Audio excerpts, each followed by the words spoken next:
Hello, bruvs. We are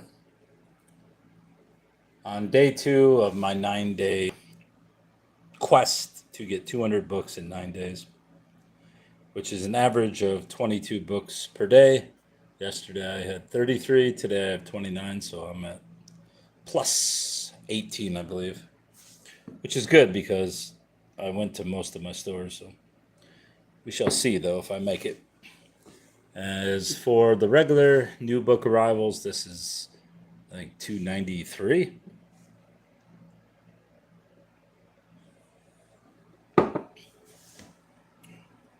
We are assisted by Southern Tears Caramel Pumpkin Imperial Ale. That's good beer. Very good, bruv. All right, let's get on with this bullshit. Everybody's best friend. The shocking mainline murder that exposed the devoted husband as a cold hearted killer. Poor lady.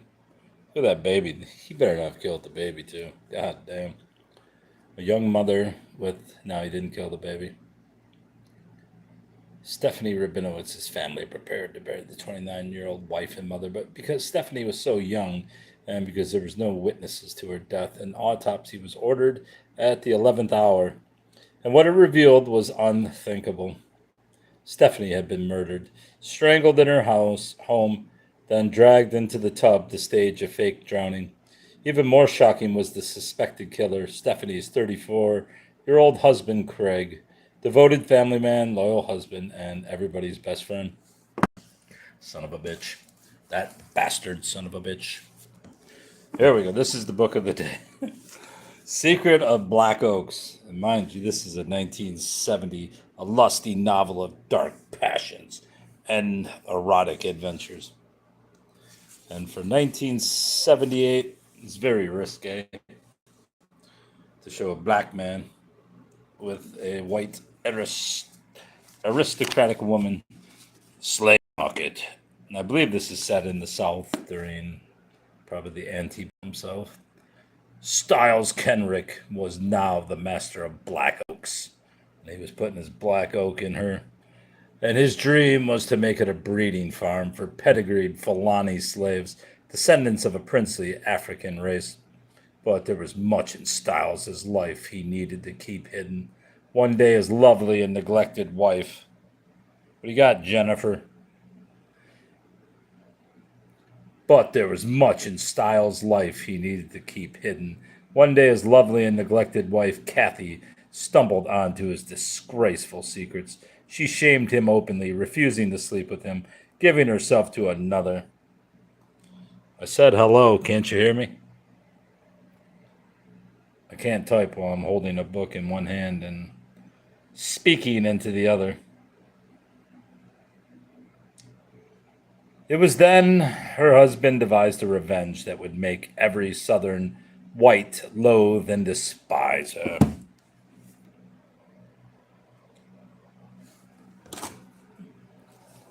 Should Students Study by Foster.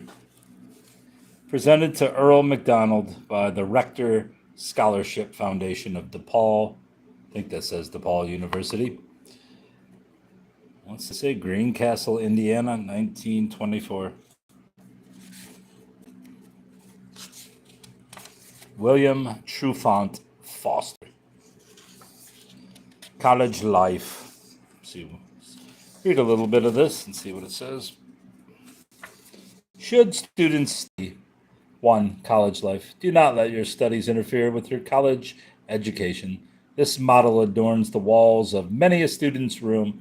It is his semi-humorous way of expressing his semi-conviction that studies do not count, that the thing to go for is college life. This thing, made up of intercollegiate athletics and lesser diversions, looms large in the student's mind. This frequenter of college walks in halls and tombs and grandstands. I call a student, for want of a safer term. Though it sometimes does him injustice, he has sundry answers to the question whether students should study. Great girls in Michigan history, which, which is kind of a Jerry and Betty Ford are joined on a walk around Camp David by their daughter Susan.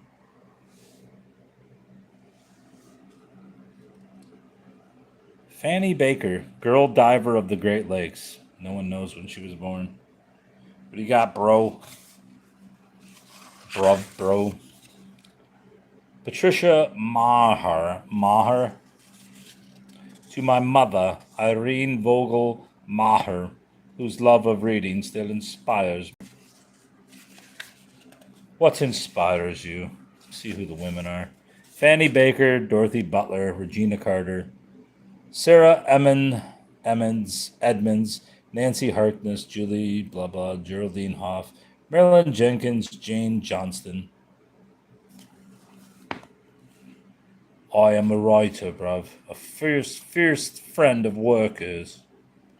None of these look like girls. The first known American Indian writer, Jane Johnston, Schoolcraft. I think that's where she was from, Schoolcraft.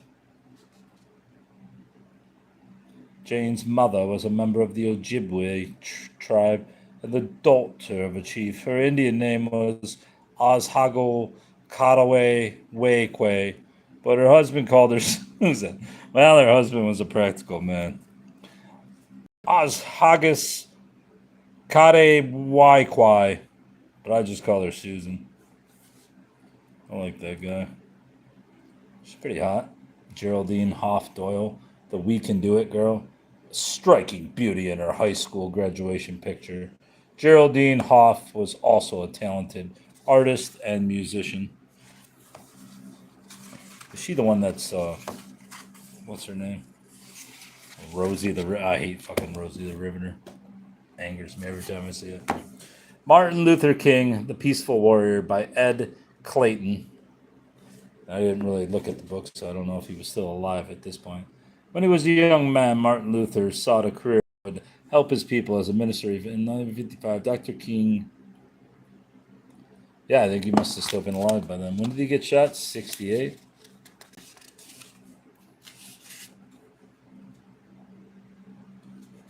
What's up with the cake?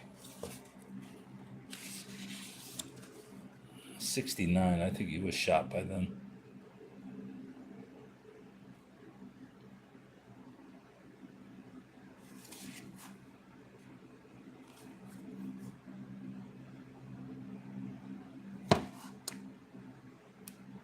When was King shot? I think it was 68, right? Or 60s?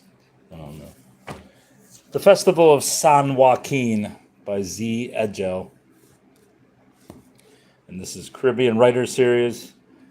The Festival. Z. Edgell is from Belize. She is the author of Becca Lamb and In Times Like These, Luz Marina, cleared of a murder charge for taking the life of her brutal husband, is released from prison on a 3-year probation, determined to rebuild her life and gain custody of her children. She is sustained by mother love and faith in God as she fights against the poverty, guilt, vanity, and vengeance which threaten to overwhelm her. In this novel set in the Mestizo community in Belize, Z. Edgell explores with sensitivity and understanding the contradictory and secret territory that is domestic violence.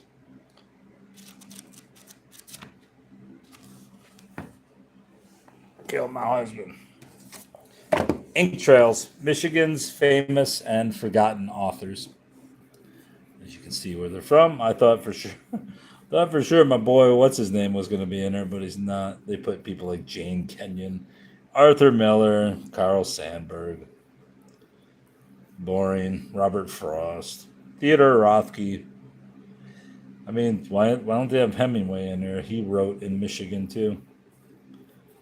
And George Adams.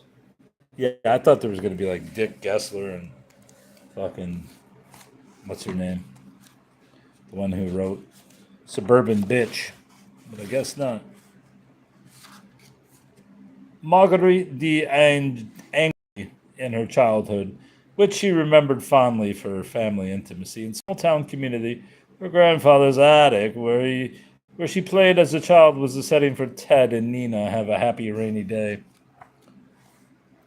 Isn't what's her name in here? Edna Ferber. I wonder if she's in here. Is Edna Ferber? I know. What's his name's in here? Who's Cat Ann? And so is what's his name? Dudley Dudley Randall, who was a librarian at Eloise, not the Eloise Asylum, but the aftermath of the Eloise Asylum, the Wayne County General Hospital. Gwendolyn Frostick, Gwen Frostick, Upper Peninsula. Who was from Southeast? Dudley Randall for sure. Kenyon, Frost, and Miller, Arbor Days. Bruce Cat Ann. Well, that's kind of boring, but I still got it. Every man has his price, boy. The true story of wrestling's $1 million man, Ted DiBiase. And I believe I gave a copy of this to my bruv. Sick, but. And I believe his was signed too. Hey, Chuck, keep the faith. Ted DiBiase, Matthew 16:26. Year was this? 97? I'll try to sell this. Maybe I didn't give it away. I thought I did, though. I didn't really like wrestling that much, but some people did. Ancient Irish Tales, Cross and Slover. To my wife, love Ralph, Christmas 1969. Ancient Irish Tales, edited by Tom Pete Cross. Barnes & Noble. I did not know Barnes & Noble published books back then. Guess we know now. This anthology was originally compiled by Professor Tom Pete Cross and Professor Clark Harris Slover. No revision has been made of the translation, but I've prepared a new bibliography which will serve to indicate their relation to the original Irish texts, and I have corrected a number of minor misprints. Boyhood Deeds of Cú Chulainn.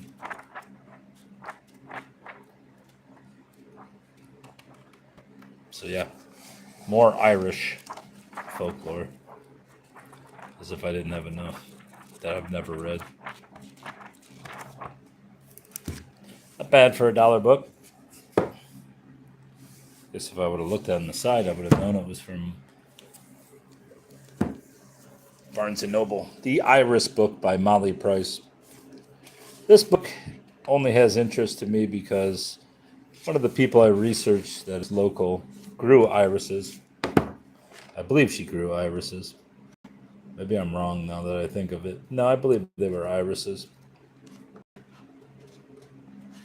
So maybe it'll come in handy. As if I won't look it up online instead. Dover. The Iris Book. This was half off, so 50 cents for the New Yorker Book of Cat Cartoons. And we can probably go through this quickly. These are a little too sophomoric, but I tried to make it from the windowsill to the top of the refrigerator. How about you, kitty cat?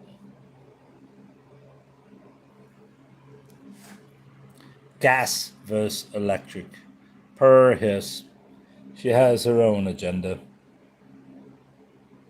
What's that mean, bruv? Oh no, the dog's trying to get a loan from the cat. And I can get along without you. Cat's like, bullshit. Bullshit, bud. The fact that you cats were considered sacred in ancient Egypt cuts no ice with me, bruv.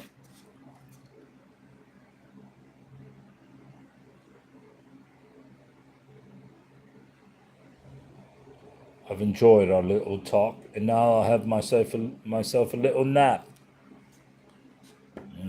St. Louis, family moved, left me behind by accident. Oh, poor kitty.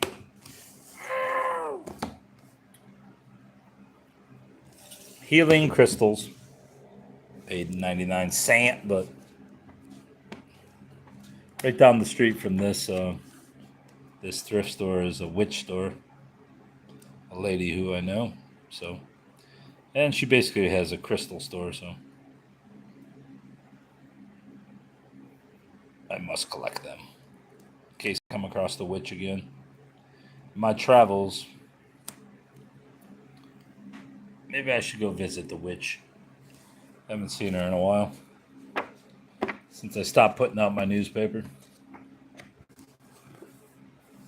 I don't believe in the bullshit, but here's a good book. The Romantic Ballet in England by Ivor Guest.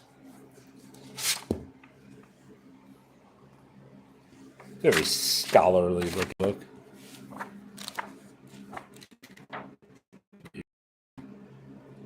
Another dollar book. 1972. I thought it was older, but 72 will suffice. The ballet. I don't really know shit about ballet, but book's too nice to have left behind. Ivor Guest was born in Chislehurst, Kent, in 1920, close to where Napoleon III was first buried, and it was his curiosity about this illustrious exile that led him to write his first book, Napoleon III in England. Thereafter, he devoted his researches to the history of ballet. His reputation as a dance historian, which began with his articles for the magazine Ballet, has been established by a series of books which have chronicled the French and English ballet of the 19th century with a depth and accuracy which had not previously been achieved in the field of dance history. Right. The Celtic Book of Days, a guide to Celtic spirituality and wisdom. It was only 33 cents, so I couldn't really pass it up. I think I have a Book of Days, but I don't know if it's Celtic. What's today? September 2nd? Let's see what it says for September 6th. 2nd. September 30th. Here we go. This song of the soul from the Black Book of Carmarthen speaks of the nature of the soul before birth. It was with 7 faculties that I was thus blessed, with 7 created beings. I was placed for purification. Oh my God. Why did it have to be the one day I read that had the poem? I want to read that rubbish. In Wales, Tuesday is considered a lucky day, good for making journeys and getting married. Would you like to get married, bruv? Oracle, 1958. Obviously a... Oh, what's this? There's a McDonald's drive-in. A Bog. Dunce. Brownie. Gulch of Despair. Yeah, it's a high school yearbook.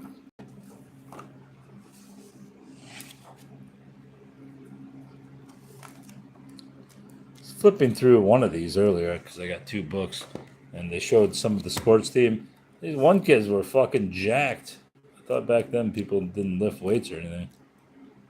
Where the hell was it? It was like the wrestling team. The guy was like a fucking Hulk.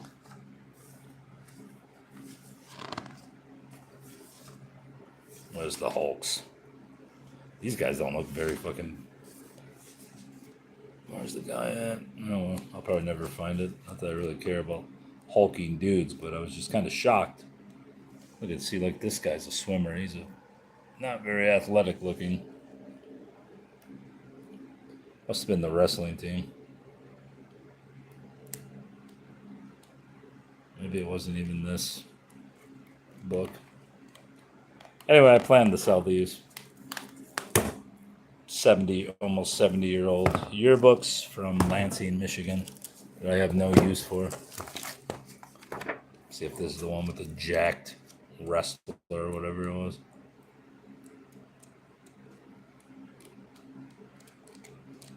Don't see it. It was these guys. I guess he has a brother, so brother's gonna be jacked.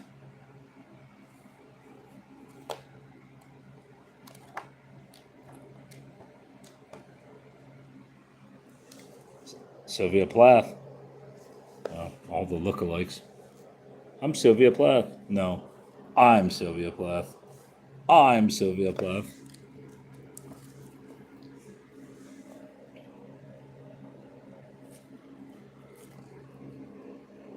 Gwendolyn Eileen Schulte.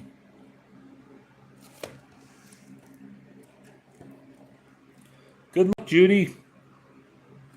Or good luck from Judy. Alright, that's the yearbooks. There's something interesting. Oh, wow, I got such good books at the one Salvation Army today. It's kind of good luck. I'm guessing there was a basket full of old books yesterday, but I didn't make it out there. Martin Gardner is actually the commenting on there. I believe that's the same guy who is the mathematician. But I could be wrong. But it can't hurt to have a annotated Alice in Wonderland. Even though I've never read the original. Not a very high quality looking book there, but and the jacket's coming apart. Is that Martin Gardner? He was born in Tulsa, Oklahoma, in philosophy, and began his writing career as a reporter. Puzzles and mathematics. Yeah, that's him. Mathematical puzzles. 2 children in Dobbs Ferry, New York.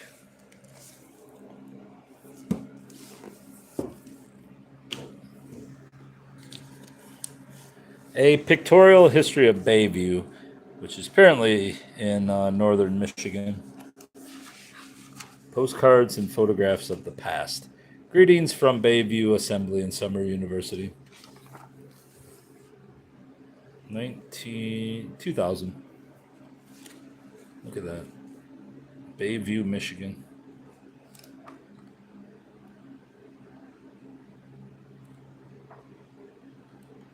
Can't say I know it, but you can see how the quality of the house is back then.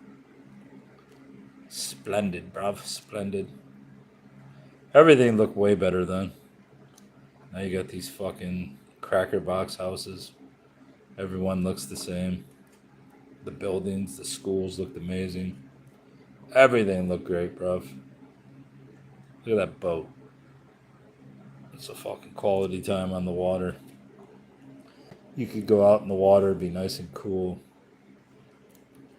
This in the house on your computer in the summer. Bayview, Michigan.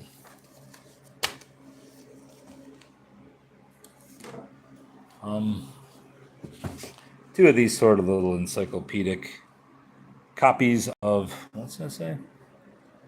Adventures of Oliver Twist and Robinson Crusoe by Dickens and Defoe. These were only 66 cents a piece. 60-some-year-old. 70, so what's that, 50-some years old? 50-plus-year-old hardcover for 66 cents. You can't beat it. Both in great shape. Obviously, they're from a bigger set. But you can't beat them. You could beat them, but you're not going to. The Prince of Darkness, 666. Antichrist and the New World Order by Grant R. Jeffrey. Fucking stash. Do you want to understand world events in light of prophecy? Explore the astonishing prophecies about the mysterious Antichrist who will dominate the earth during the last days. Grant shares his incredible research into the secret groups moving America toward world government. Written in layman's terms, Prince of Darkness will open up the Bible's fascinating prophecies about these vital topics: the New World Order, global agenda, America, and the Council on Foreign Relations, surviving the coming economic crisis, the rush to world government, the PLO, Israel, blah, blah, blah. Technology of the 666, Mark of the Beast, Satan's Prince of Darkness in the Temple. 38 astonishing prophecies announce the Mashiach, Armageddon, Christ's ultimate victory. Is this guy Canadian?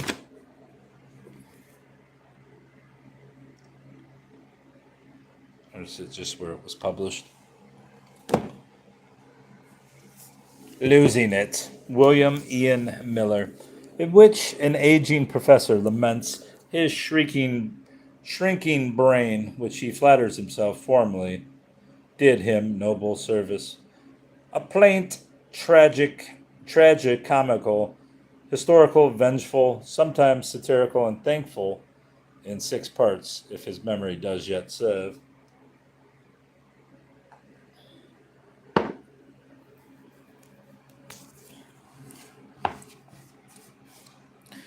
Can't take it with you, bro. Complaining against the Most High. Order, yes.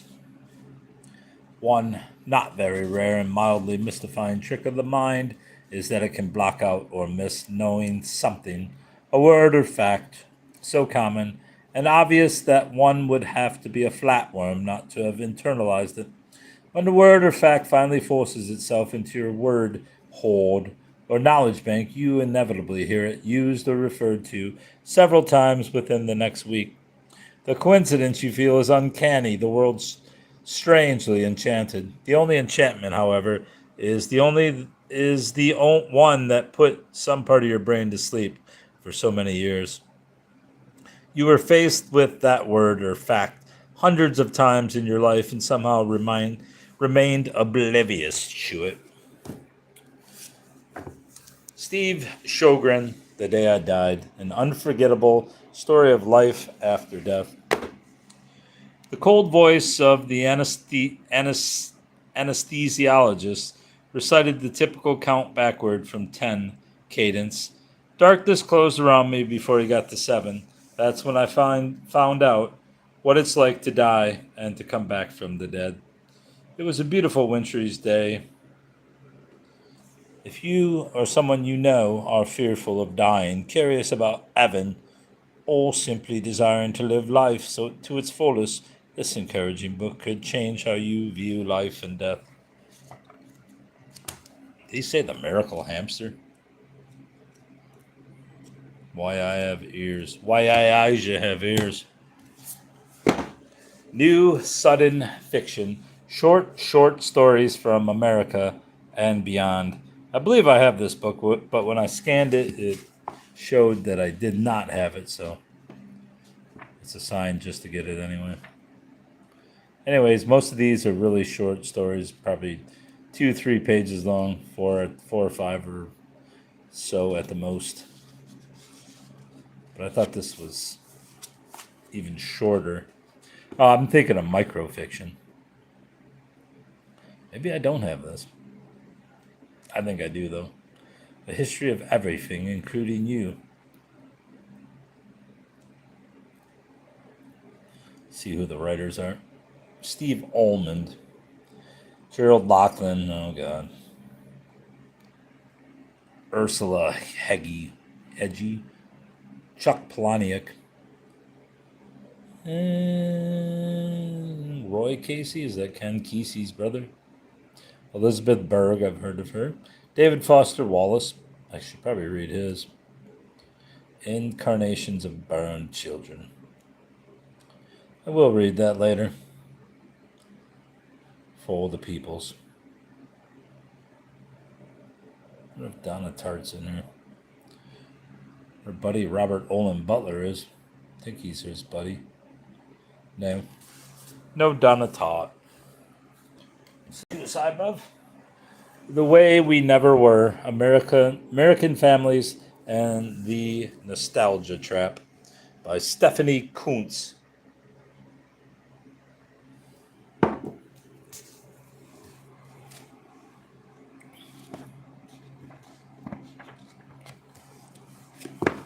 They're going to say that families weren't much closer than they are now. And I'm going to say that's bullshit. Examines 2 centuries of American family life and shatters a series of myths and half truths that burden modern families, placing current family dilemmas in the context of far reaching economic, political, and demographic changes. Stephanie Kuntz sheds new light on such contemporary concerns as parenting, privacy, love, the division of labor along gender lines, the black family, feminism, and sexual practice.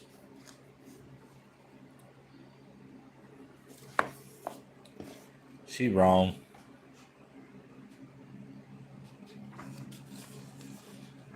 There were often multiple families living within one house purposely, which is a smart way to live. I mean, a lot of Arab families do that. They live together in one house. It's fucking brilliant because you have the family, the nuclear family, which is really close. Personally, I would hate it just because I want some space, but I know what it's like to share a bedroom for years with somebody. It's not fun. Other legends and accidents and mishaps. Curses broiled again, the hottest urban legends going.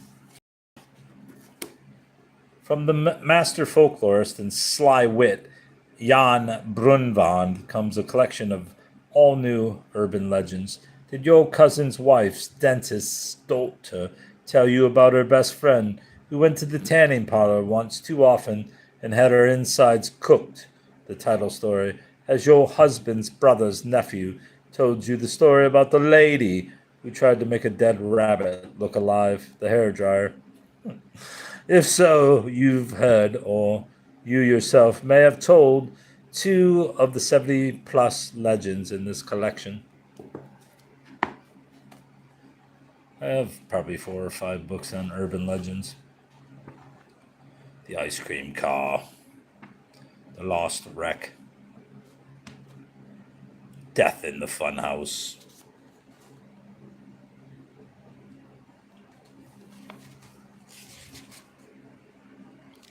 Oh. All right. The Mark of the Beast. Racing Toward the Mark of the Beast, Your Money, Computers, and the End of the World by Peter Lalonde and Paul Lalonde. Brothers, I assume, and not husband and wife.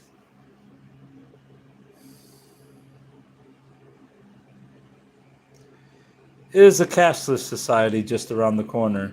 Is it possible to number and track every person on Earth, to monitor every purchase and sale? How close are we to a new world order?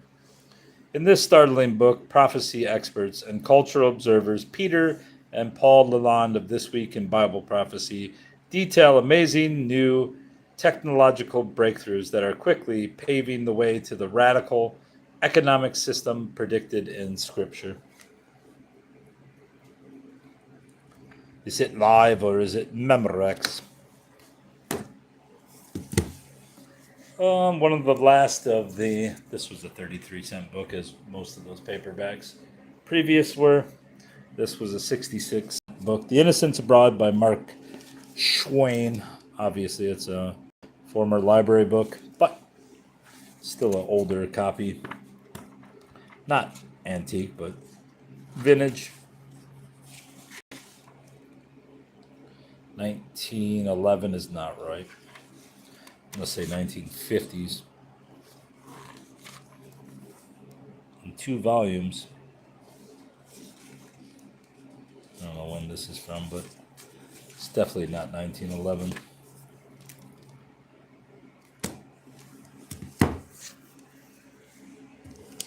Not 1911, bruv. I've not read hardly any Twain. What's it? Tom Sawyer and that. I tried to read those, but they're just, it's not my thing.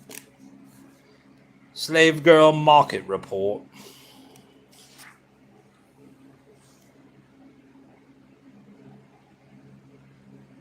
The Quran does not permit Mohammedans to drink. Their natural instincts do not permit them to be moral. They say the Sultan has 800 wives. This almost amounts to bigamy. It makes our cheeks burn with shame to see such a thing permitted here in Turkey. We do not mind it so much in Salt Lake, however. And finally, schmeinly, Peter the Great, Emperor of all Russia. Kind of looks like he was in the fucking Monkeys back in the 60s. But alas, he was not. This I got for $1. Wasn't worth it, but I paid the money. Would like to see the jack or the boards underneath there. Let's take a look at them. Oh yeah. Oh yeah. It's actually a nice looking book. You can get that fucking tape off there. Let's see if it'll come off, bruv, without injuring the book. My guess is it will not come off easily. But it might since it's old and fragile. Hate taking it off like this because then it leaves a fucking sticky residue behind. And there it didn't really. Let's see if we can't get this off, bro. Without ripping some of the cloth. Oh, we made it, bruv. Did we? Or did it make us? This is not a one-handed task, to say the least. See, this is how you get tape off. Tape residue. Just keep going like that, eventually it all comes off. See, almost off. We will see the board, bro. Just a matter of when we see it. I got this fucking tape on me. God damn it. Alright, it's off me. Want to see this board desperately. See the board, bro. Oh shit. Come off. Come off, bruv. Oh.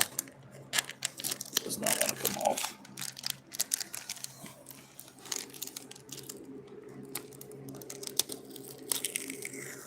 Oh, it's taking part of the... No, it didn't. Did not take part of it, bruv. It did leave a lot of residue. Very unfortunate.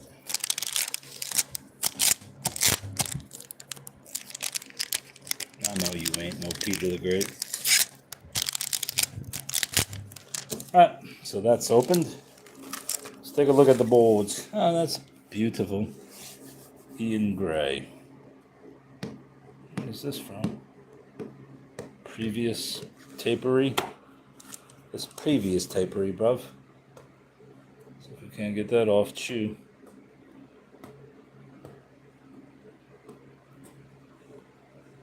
No.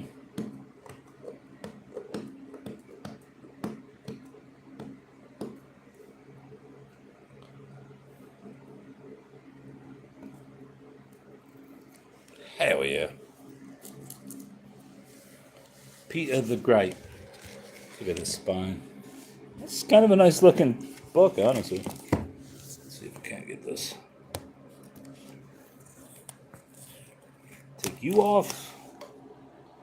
Take you off. We'll be 40 minutes into this bullshit. How you feeling about this, buddy? Oh. Alright, we got that off. See if we can't get this off here without fucking leaving much tape. See if we can't leave much residue, bro.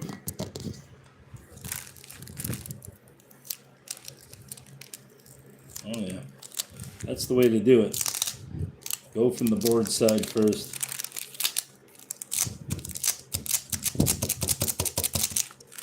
Can you see me, bruv? tip over your beer, buddy. All right, see if we can get this side. No, this side sucks too. All right, well, we got that off there.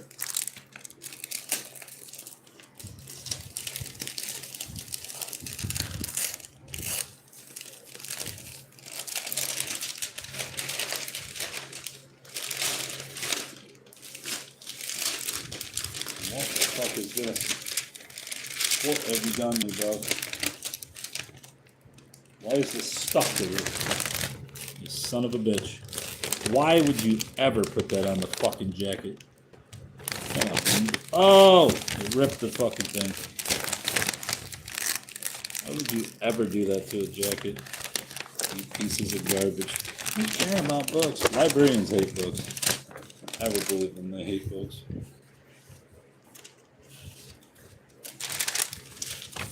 There it is, bro.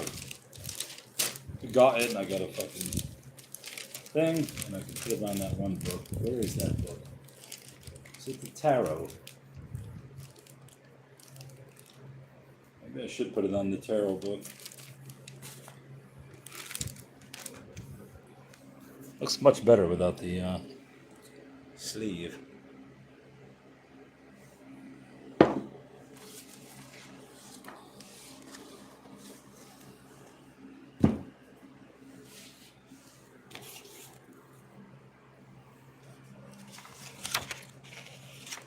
Where's this from? Hamtramck High School? That's pretty cool.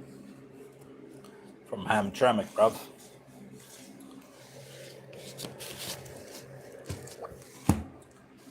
You ain't no Peter the Great. Alright, that's all.